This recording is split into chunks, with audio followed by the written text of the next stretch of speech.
Hello guys, आप सभी का स्वागत करता हूं अपने इस यूट्यूब चैनल पर जिसका नाम है मिस्टर मैक। और आज की वीडियो यूनिट 2 MCO 1 जो कि इग्नू के बुक की जो एक्सप्लेनेशन है वो आपके सामने मैं रिप्रेजेंट करूँगा। तो जैसा कि मैं पहले भी इस बात को बता चुका हूँ कि अगर जब तक आपको बेसिक नहीं कंप्लीट पता होगा कि एक्चुअली में हमारी बुक में एक्चुअली दिया क्या है, तब तक आपका प्रीवियस ईयर का क्वेश्चन देखने का कोई सवाल ही नहीं पैदा होता।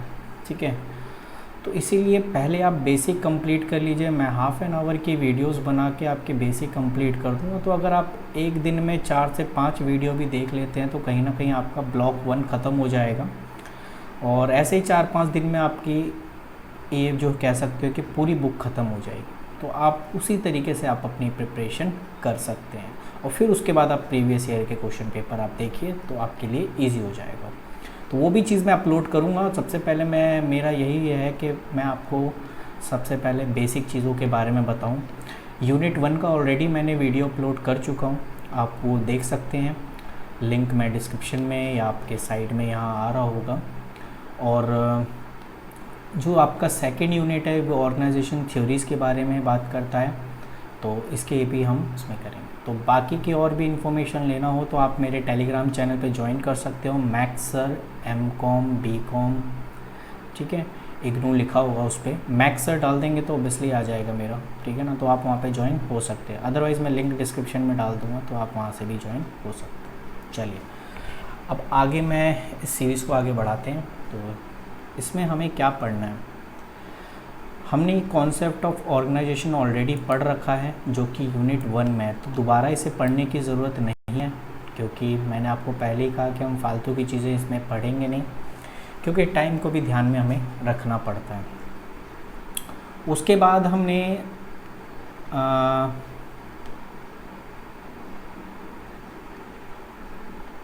ये ठीक है आपका कंप्लीट, ओके।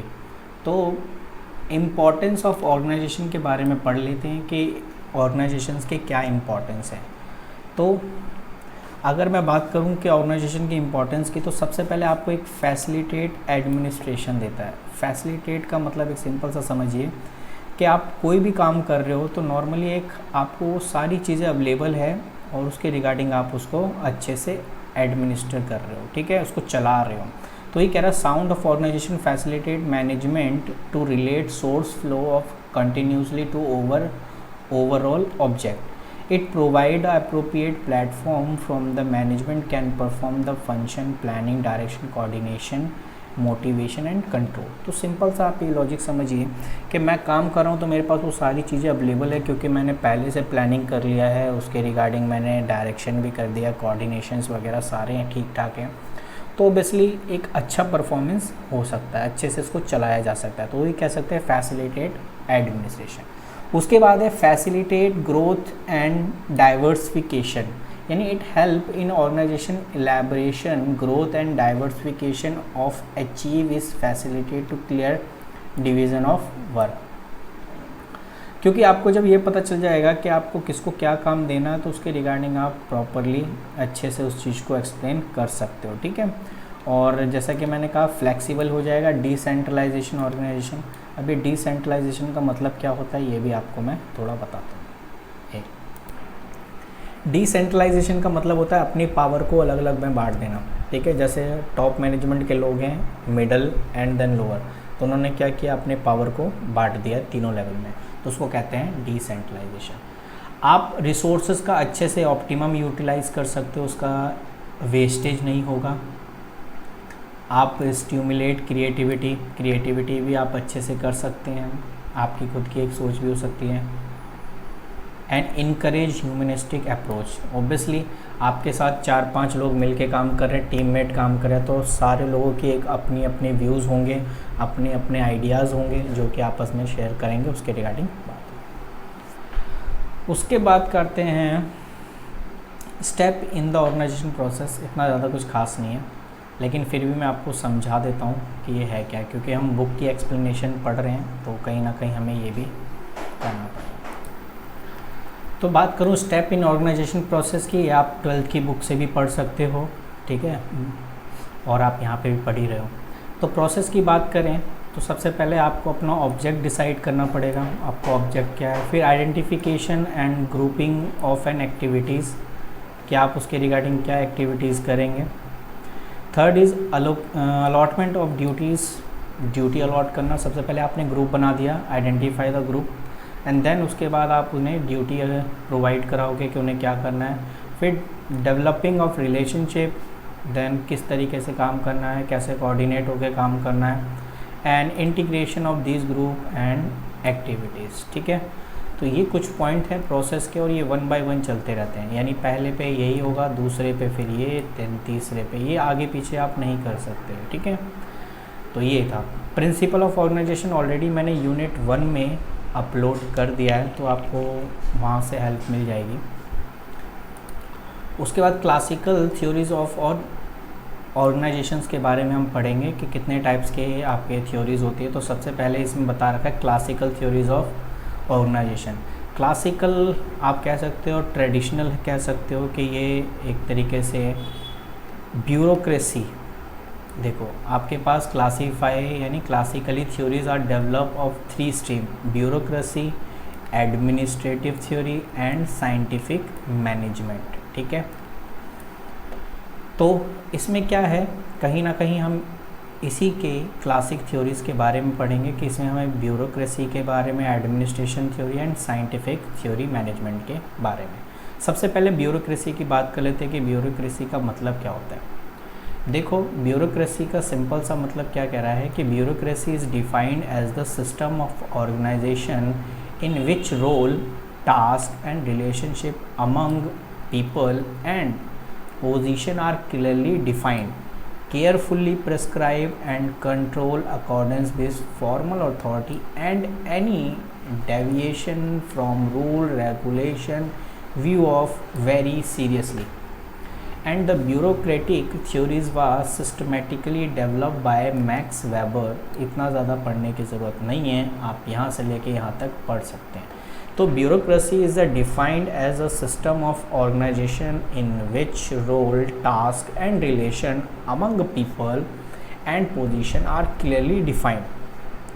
अब clearly prescribe and control in accordance with the formal authority. देखिए आप सपोज करिए आपने कभी एक चीज़ नोटिस की है कि गवर्नमेंट जो भी काम करती है उसमें टाइम क्यों लगता है, क्या वजह है? क्योंकि वो सारी चीज़ें एक रूल रेगुलेशन से होती है कि आपको पहले ऊपर के किसी सीनियर से साइन कराना पड़ेगा, फिर उसमें साइन उनके चाहिए होते हैं, फिर उसके बाद यानी सबकी परमिशन चाहिए होती है। आप बिना किसी अथॉरिटी के, बिना परमिशन के आप कोई भी चीज़ रिलीज़ नहीं कर सकते, इसलिए इनमें टाइम लगता ही लगता है। ठीक है, तो ब्यूरोक्रेसी का मतलब होता है कि हर चीज़ को रूल रेगुलेशन से करना, कोई भी चीज़ छूटनी नहीं चाहिए विदाउट एनी लॉ। ठीक है, आपको सारी चीज़ें लॉ के अंदर में ही करना है। ठीक है, तो ये सारी चीज़ें, और इसमें दंड की भी प्रावधान अलग होती है कि अगर आपने ये चीज़ किया बिना परमिशन के तो आपने क्यों किया। ठीक है, तो यहाँ पर रूल रेगुलेशंस को हार्डली फॉलो किया जाता है। ठीक है, ये होता है ब्यूरोक्रेसी। तो क्लासिकल थ्योरीज़ हम नॉर्मली ब्यूरोक्रेसी इसमें शामिल होता है, और एडमिनिस्ट्रेटिव थ्योरीज़ भी होती है। तो व्हाट इज़ दी, तो देखो इसके कैरेक्टरिस्टिक क्या है। देखो यही इतनी सारी चीज़ें आपको लिखनी पड़ेगी, क्योंकि 15 से 20 मार्क्स में तो कहीं ना कहीं आपको ये सारी चीज़ें मेंशन करनी पड़ेगी ना। तो देखिए इसमें क्या लिखा है कि division of labour and specialisation. यहाँ पर पहले ही लेबर को डिवाइड कर दिया जाता है उनके स्पेशलाइजेशन के बिहाफ पे, ताकि उसमें कोई गलती ना हो। ठीक है, अब आप इसे पढ़ सकते हो, कोई दिक्कत नहीं है। दूसरा है हायरार्ची। हायरार्ची का मतलब होता है कि hierarchy is the second fundamental characteristic which the features any bureaucratic from the organisation. There are clear separation between superior and subordinate officer. Each lower officer is under the control of supervision of hierarchy का मतलब समझते हो ना, कि कोई भी नीचे तबका, यानी सपोज करो एक लेबर है, लेबर बिना परमिशन यानी सुपरवाइज़र के परमिशन के बिना कोई भी काम नहीं कर सकता, उसे काम करना ही पड़ेगा नॉर्मली। Next is rules. इसमें रूल्स जो है वो स्ट्रिक्टली फॉलो किए जाते हैं। ठीक है, तो आप इसमें ये भी याद रखना रूल्स रिगार्डिंग। रैशनैलिटी होती है इसमें। Rationality are close related to the ideal typical model of bureaucracy. ठीक है, तो रैशनैलिटी भी इसमें जो है पाई जाती है। Next is rules of oriented. Rules को सबसे ऊपर रखा जाता है, ठीक है ना। तो ये भी पॉइंट्स आप अपनी कॉपी में नोट कर सकते हैं। तो आप ब्यूरोक्रेसी के तो आप नहीं लिख सकते हो। नेक्स्ट आपका इसका पॉइंट आ जाता है एडमिनिस्ट्रेटिव थ्योरीज। ये आपका क्लासिकल थ्योरीज के ही है, ठीक है ना। अब इसमें क्या कह रहे हैं, scientific managers are clearly concern with the increase the productivity efficiency of individual workers at the shop floor. The role of manager their function in the total organization were not given adequate attention around the same time. That is the first quarter of the, यानी कि अगर आपको administration theory के बारे में पढ़ना है तो कहीं ना कहीं वो कह रहा है कि हेनरी फ्यूल्स के आपके 14 प्रिंसिपल्स को आपने फॉलो करना है, ठीक है ना। तो ये 14 प्रिंसिपल जो हैं ये administration theories and managerial function approach को क्या करते हैं, develop the led by Henry fuels. इसका मतलब है एडमिनिस्ट्रेशन थ्योरीज में आपने हेनरी फ्यूल्स के कॉन्सेप्ट को हमें, और इसमें याद रखना इसमें डिसिप्लिन भी है, तो कहीं ना कहीं ये क्लासिकल थ्योरीज है और ये बहुत पुराना प्रिंसिपल्स है जो कि अभी भी फॉलो किया जाता है। तो साइंटिफिक मैनेजमेंट जो है वो सेम इसका कह सकते हो कि इसको जो दिया था टेलर ने दिया था, आप 12th की बुक में पढ़ोगे, एक हेनरी फ्यूल थे और एक था टेलर। तो जो इसमें टेलर है इसने 1918 में इसके रिगार्डिंग जो है साइंटिफिक मेथड डिस्क्राइब किया। तो उसका मतलब क्लासिकल थ्योरी जो है वो ब्यूरोक्रेसी से भी जुड़ा हुआ है और आपका हेनरी फ्यूल्स के प्रिंसिपल से भी जुड़ा हुआ है और साइंटिफिक मैनेजमेंट्स के रिगार्डिंग भी जुड़ा हुआ है, ठीक है। तो इसके क्या कॉन्सेप्ट्स हैं ये आप देख सकते हैं कि कुछ हेनरी फ्यूल्स के कुछ साइंटिफिक मैनेजमेंट है वो यहाँ पर है कि development and use of scientific method in setting of work standard, determining a fair days and best way of doing work.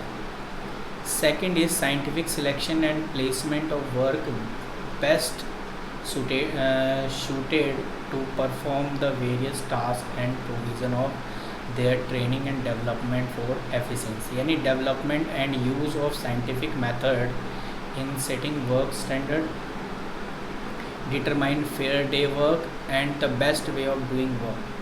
ये इसके कुछ प्रिंसिपल्स थे। और दूसरा कह रहा है scientific of selection placement of work best suited perform the various tasks and provision their training and development maximum efficiency। उसके बाद कह रहा है clear cut division of work responsibility between the management and work, ठीक है। तो कहीं ना कहीं आप देखिए कि यहाँ पर सारी चीज़ों को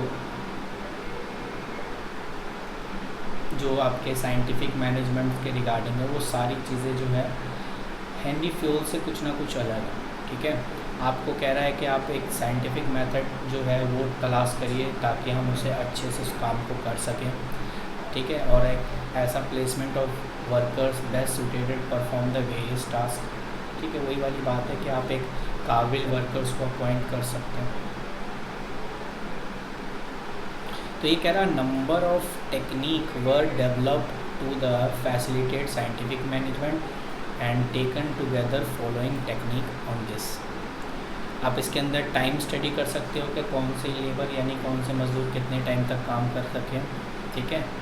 और उसके बाद एज वेल एज आप ये भी चेक कर सकते हो कि वो काम के रिगार्डिंग कितना हुआ है। उसके बाद आप मोशन स्टडी चेक कर सकते हो, क्लोज ऑब्जर्वेशन एंड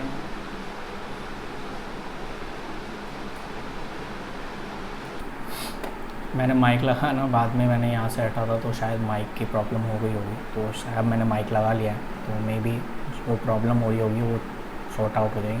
लेकिन इतनी आवाज़ तो ठीक है, आपको जो है आराम से सुनाई दे सकता है। Motion study involve the close observation of movement of required to perform the job, यानी कौन किस तरीके से काम कर रहा है बेस्ट वे में, वो सारी चीज़ें मोशन डिसाइड करना। स्टैंडर्डाइजेशन ऑफ टूल्स, इक्विपमेंट वगैरह, मशीनरी वगैरह सारी चीज़ें चेक करते हैं इन सब चीज़ों में, ठीक है ना।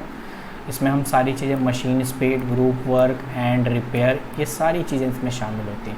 तो साइंटिफिक मैनेजमेंट के भी एक अपना प्रोसेस, और जब हम इन तीनों को मिला देते हैं तो ये क्लासिकल थ्योरीज़ को जन्म देती है। तो ये क्लासिकल थ्योरीज़ में आपने सिर्फ इतना ही पढ़ना है उसके बाद आ जाता है सबसे very important new classical theories of organization. तो ये वेरी इम्पॉर्टेंट है एग्ज़ाम के पॉइंट ऑफ व्यू से, तो हम इसको भी पढ़ेंगे। और उसके बाद इसमें जो भी आपके न्यू क्लासिकल थ्योरीज़ में हैं तो वो सारी चीज़ें हम इसमें देखते हैं।